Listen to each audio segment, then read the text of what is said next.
观众们，大家好，欢迎收看杰森视角。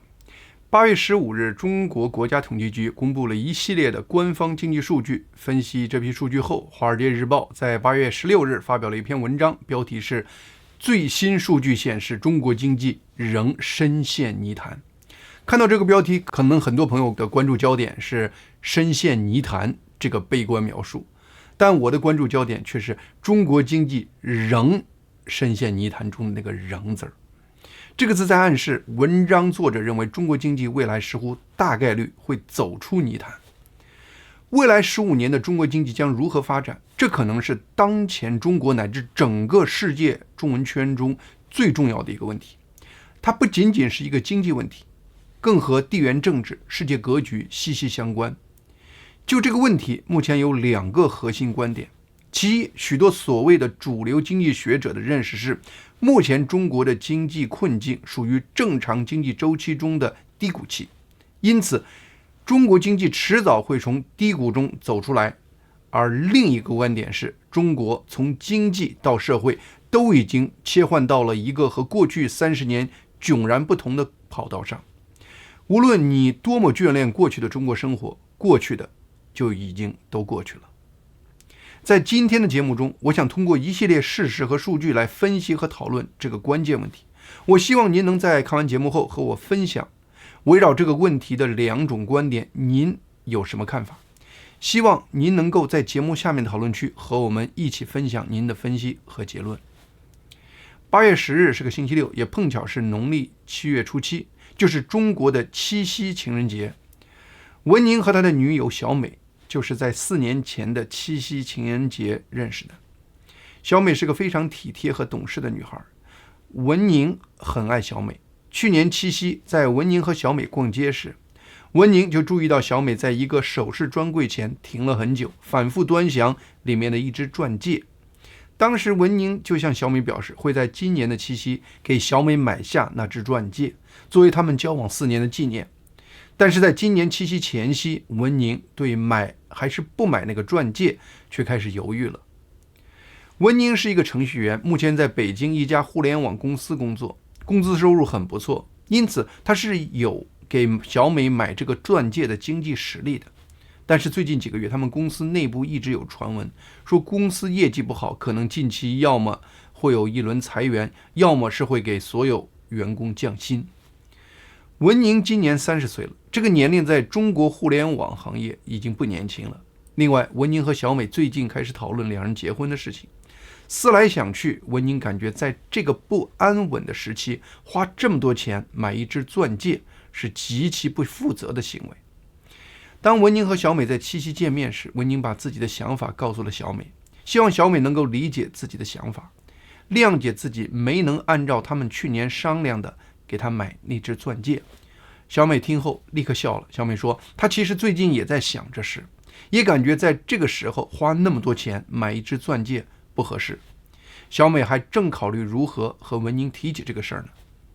于是2人高兴地决定一起去看了场电影，然后又到了一个高级餐厅吃了顿晚餐。他们用这样的方式过七夕，并庆祝他们相识4年。文宁和小美在七夕的决定在目前的中国极具代表性。最近在中共爆出的一系列低迷的经济数据中，唯一的亮点就是中国社会消费零售总额。据中共统计局的数据，7月份的社会消费零售总额同比增长了 2.7%， 超过经济学家的普遍预期。但是你要是深入去看社会消费的各项数据，你会发现推动中国整体消费提升的主要是在餐饮和娱乐领域，但在汽车和珠宝等大件商品上的消费，中国人消费其实是非常疲软的。8月16日，《华尔街日报》刊登了一篇文章，标题是“中国奢侈品市场如日中天的时期已成往事”。文章提到，2-3年前，中国还是世界奢侈品牌的摇钱树。从2017年至2021年4年间，中国奢侈品市场的销售额就增长了2倍。但现在各大奢侈品在中国的销售都出现了断崖式下跌。拥有多个奢侈品品牌的瑞士利丰集团，他们最近的一个财务季度报告显示，他们在中国的销售额和去年同期相比下降了近1/3。而欧莱雅公司的首席执行官在近期的财务报告电话会上告诉经济分析师说，中国现在是世界上唯一一个消费者信心仍然非常低迷的地方。雅诗兰黛董事长伦纳德·兰黛提出了口红效应的概念，意思是在经济不景气或衰退时，人们虽然会减少大额消费，但却愿意购买一些相对便宜但能提升自我感觉的小奢侈品，比如口红、香水等。中国人的最大娱乐项目就是一起吃饭，因此如果口红效应这个概念转移到中国，就应该是餐饮效应。在中国经济普遍低迷的当下，正是这个餐饮效应在推动中国的餐饮和娱乐领域领跑中国社会消费总额的增长。在过去20多年，对中国经济增长最关键的，对中国人的财富感最重要的，却不是中国的餐饮和娱乐业，而是中国的房地产。但是中共自己的最新数据显示，中国房地产依然继续着它加速下跌的趋势，根本没有下跌放缓的趋势，更别说触底反弹了。中国7月份新房价格同比下跌的幅度创下了2015年以来的最大幅度。新建商品房的销售额1到7月份同比下降了超过1/4。在住建商股票指标中，权重最大的股票之一世茂集团，它的股价在过去仅仅3个月就下跌了超过50%，比腰斩还凄惨。中共对中国媒体和互联网言论的管控决心和力度绝对是世界第一。在不可能有第三方大范围民调的情况下，要看清中国人目前社会整体情绪，就是中国国内的人也只能靠一些间接信号来推测。我们前面提到的文宁，他是北京的一个年轻的高级白领，他原本代表的是中国最有消费能力和消费意愿的人群，但现在他这样的中国白领们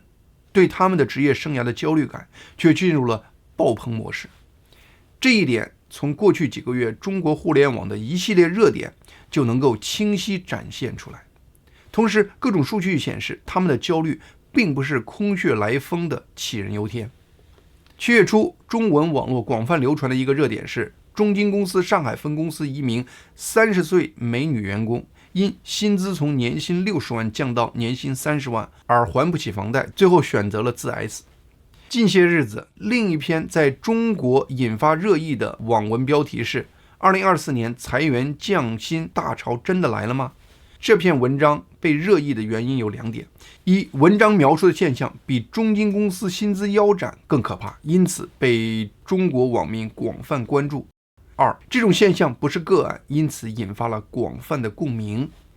文章的作者在北京工作，一直听说公司要裁员或降薪，结果最近谣言终于变现了。公司公布不裁员，只是大范围降薪，表面看显得很人性化，但实质上比直接裁员更让人恐慌。因为他们公司降薪不是像中金公司那样的年薪腰斩，而是直接统一降到北京的最低标准工资，也就是1个月2300元。作者目前的房租是1个季度3个月1万元，这样一算，发现自己辛苦工作3个月，工资离付房租还差3000元。此外，衣食住行用的花费就只能靠花积蓄了。有些买房子正在还房贷的同时，他们立刻就面临断供、首付和房子立刻都会被收走的可怕前景。文章后面大量的回帖表示，他们知道很多人有类似的经历。根据中共的劳动法规定，如果用人单位解雇员工，而不是员工自己主动离职，那么用人单位需要支付被解雇员工补偿金。补偿金通常是这个员工 N+1个月的工资，其中 N 代表员工在该单位工作的年份，而月工资通常是这个员工在劳动合同解除前12个月的平均工资。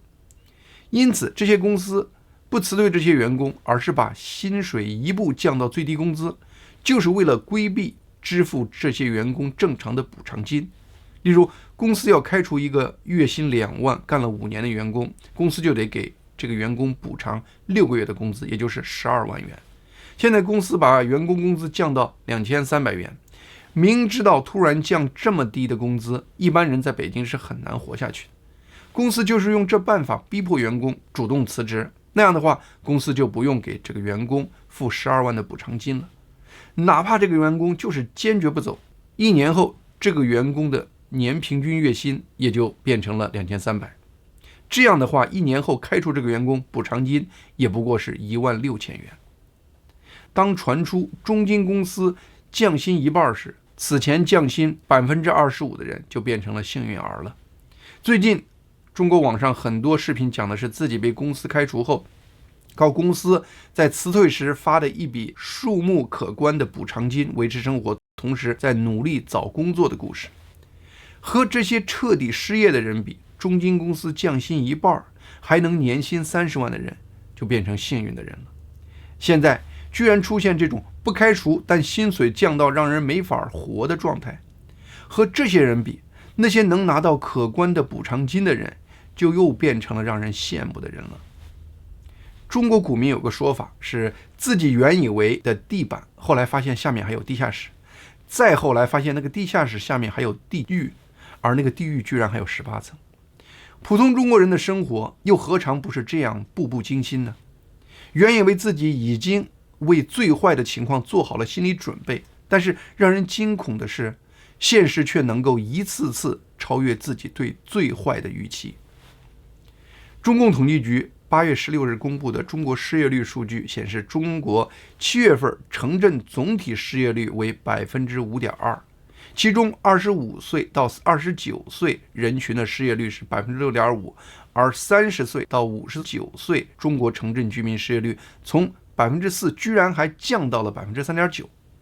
这个数据和目前中国互联网上在到处找工作的人的反馈大相径庭，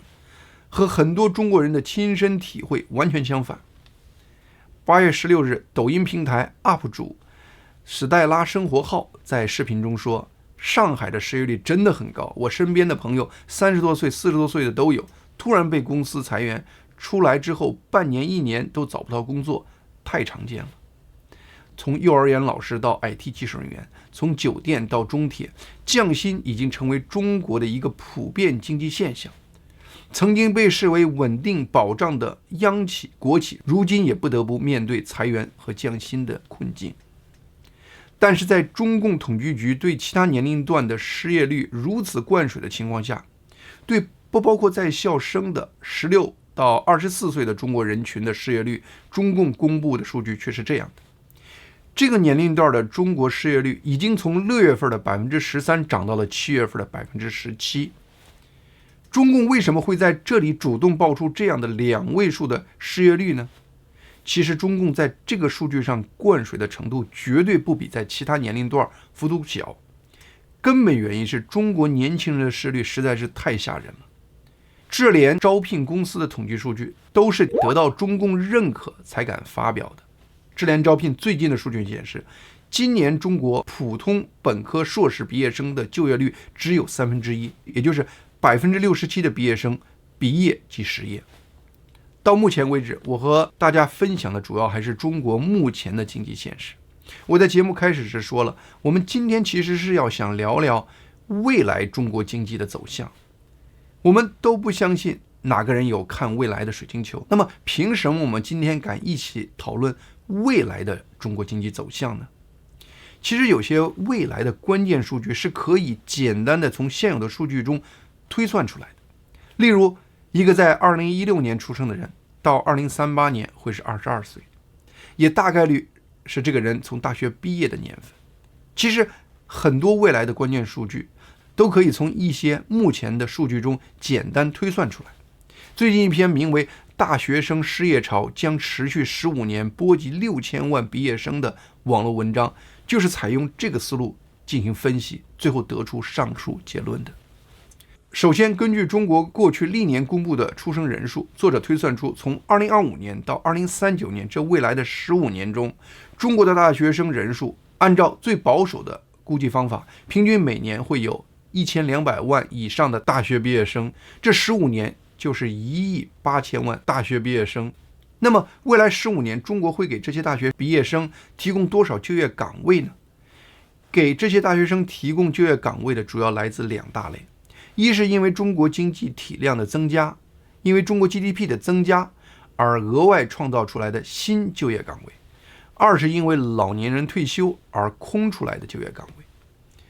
根据中共公布的历史数据，从2016年到2022年这6年中，中共数据显示，中国 GDP 每增长 1%， 平均能带来127万个可靠的新就业岗位。但是在2023年，中国 GDP 增长 1%， 却只创造了90万个可靠新就业岗位。这里可靠的新就业岗位是指那些有能力并愿意给员工买公积金的那些单位。什么原因呢？一个重要原因可能是2023年人工智能和机器人在更多更大领域的引入造成的。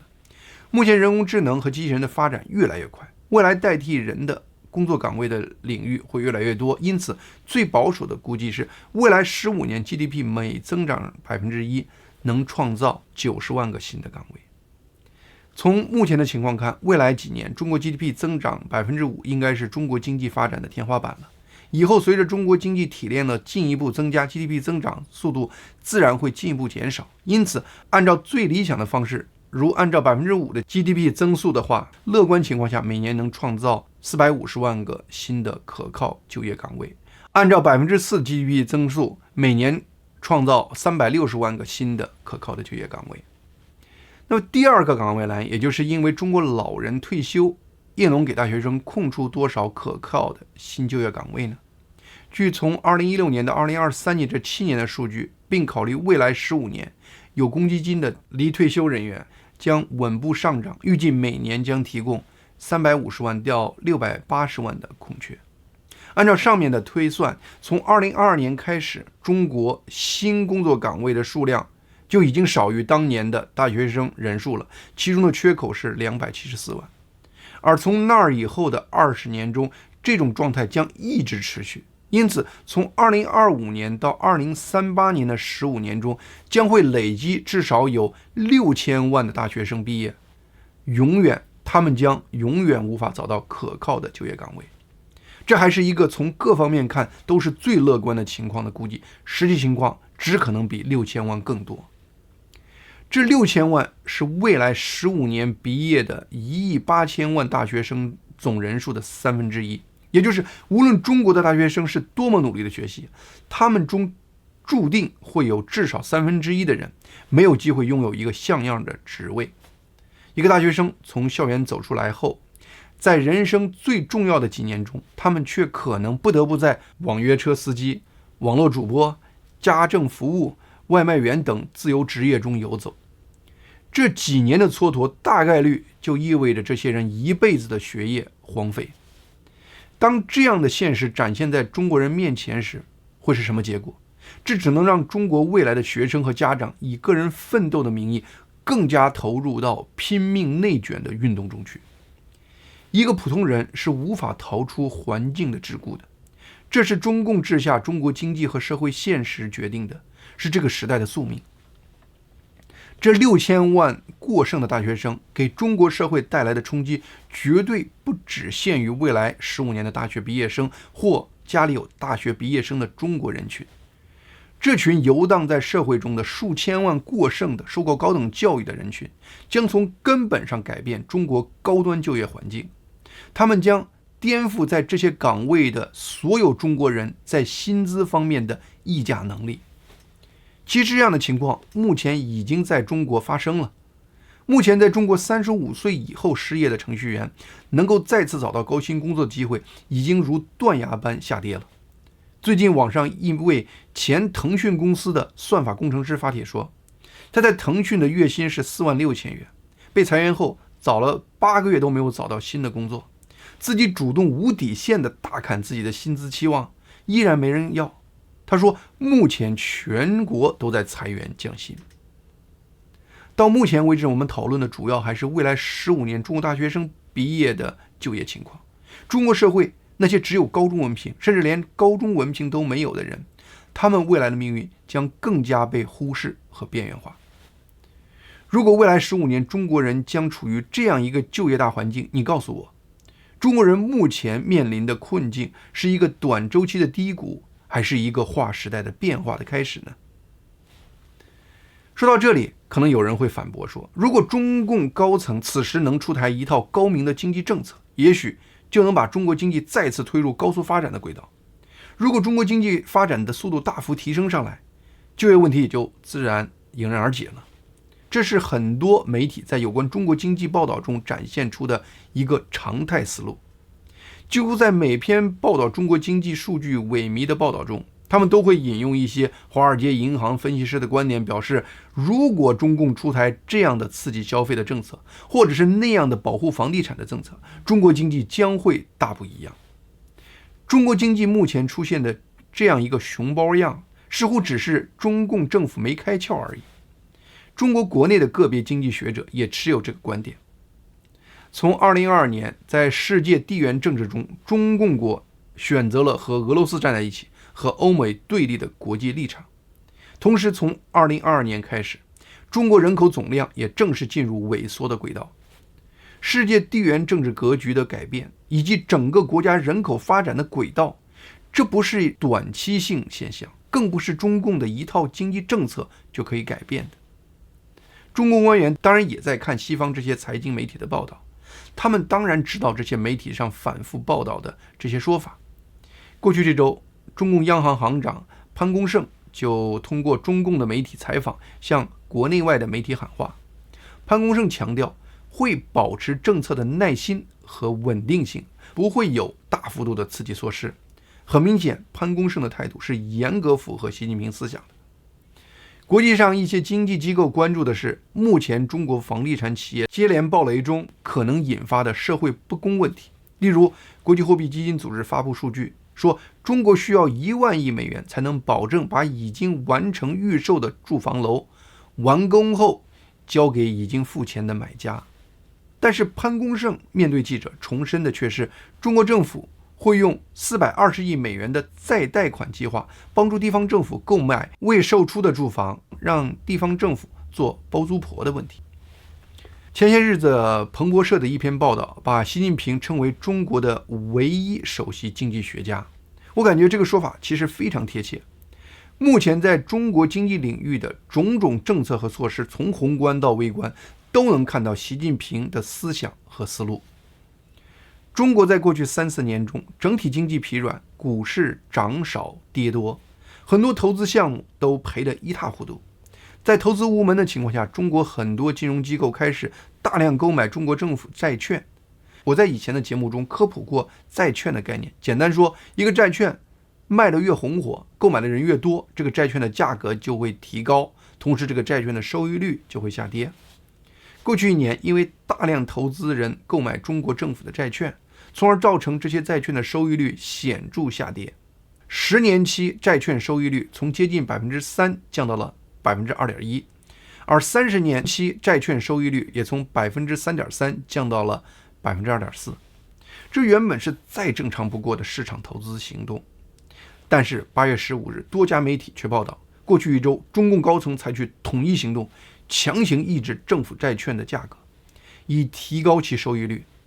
银行监管机构已经指示一些地区性银行不许继续购买这些政府债券了，同时要求中共央行和一些大型的国有银行开始卖出这些债券，非要把这些政府债券的价格打压下去，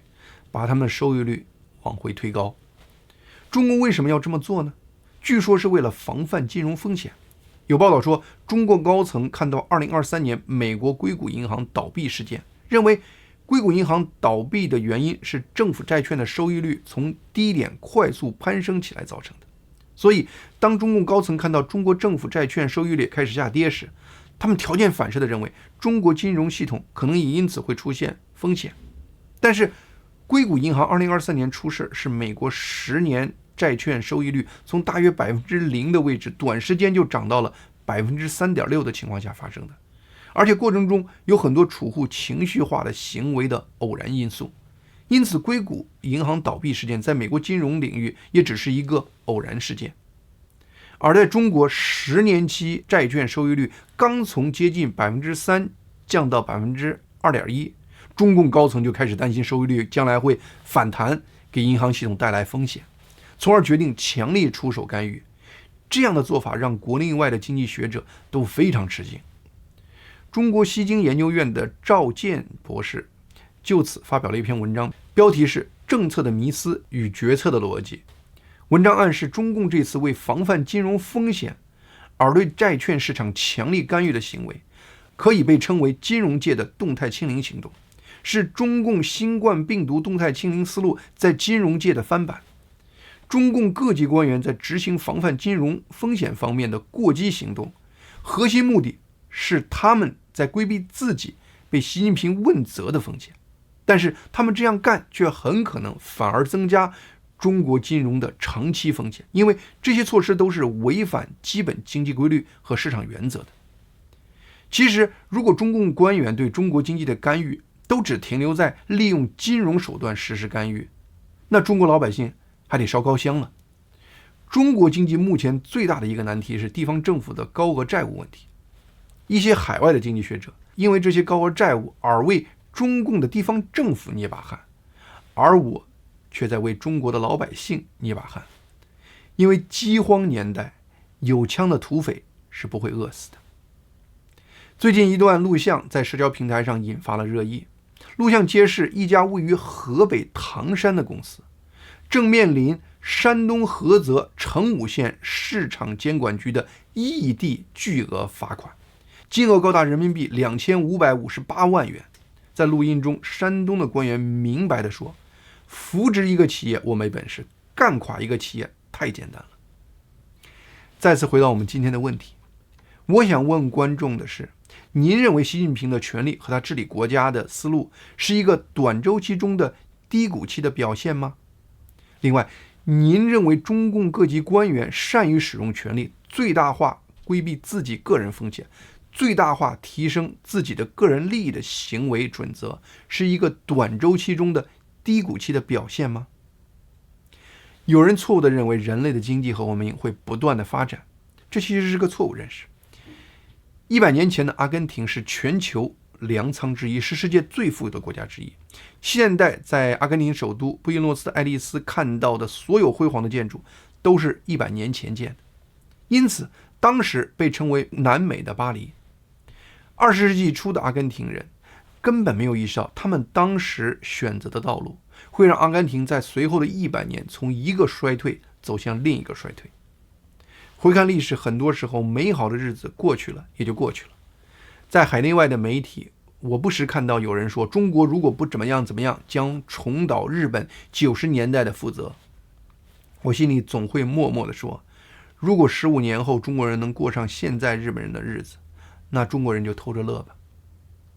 好，今天节目就到这里，谢谢大家的收看，希望大家能够订阅和推荐杰森视角这个频道。